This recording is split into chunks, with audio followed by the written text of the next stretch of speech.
it's very unlikely that most people will see direct financial benefit from the World Cup for a couple of reasons. One, when you have a generalized increase in real estate values across the city, not only do residential rates and rents increase, but commercial rents increase. But salaries don't necessarily follow. And so a commercial rent for a bar, say, what used to cost 4 reais for the bar owner to sell a beer to make a 1 real profit now costs 5. And so the worker that pays more for his housing now also has to pay more for his beer because the owner of the bar has to pay more for rent. And so all of these costs are passed on to the people that live in the city, and they're not necessarily making more money.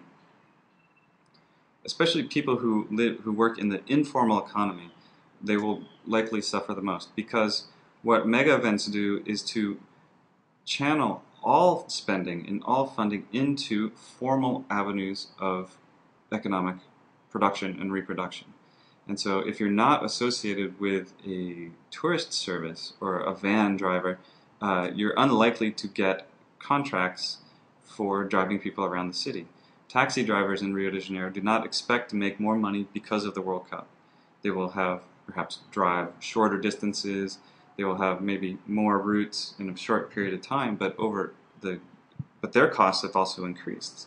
And so, yes, they need to work more in order to keep pace with the costs of the city, and so they're not going to see a net benefit in this way.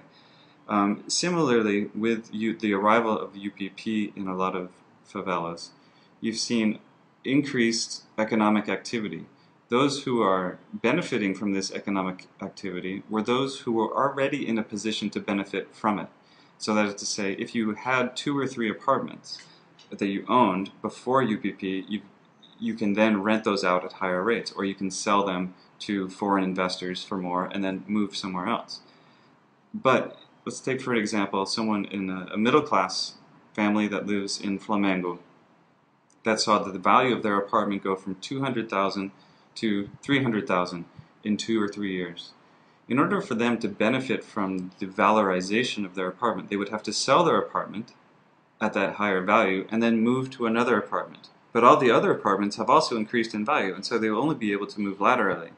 In the meantime, they've seen their property taxes increase.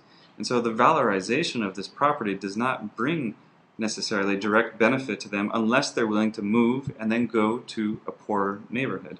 And so this is what we're seeing. We're seeing this radiation effect, the concentric circles of valorization are pushing people further and further out. And it's not just the Zona Sul, because people that used to live in the wealthy Zona Sul are now going to Tijuca or to Meia or to São Cristóvão, and because they have more purchasing capacity, they're dislocating people that could formerly afford to live in those neighborhoods that are then going out into others. And so the entire situation is moving more money through the system, but those who are already in a position to benefit from that system are likely to benefit with this increased movement. Of course, some of it sticks in other places too, but it tends to consolidate the status quo and not move it in any direction.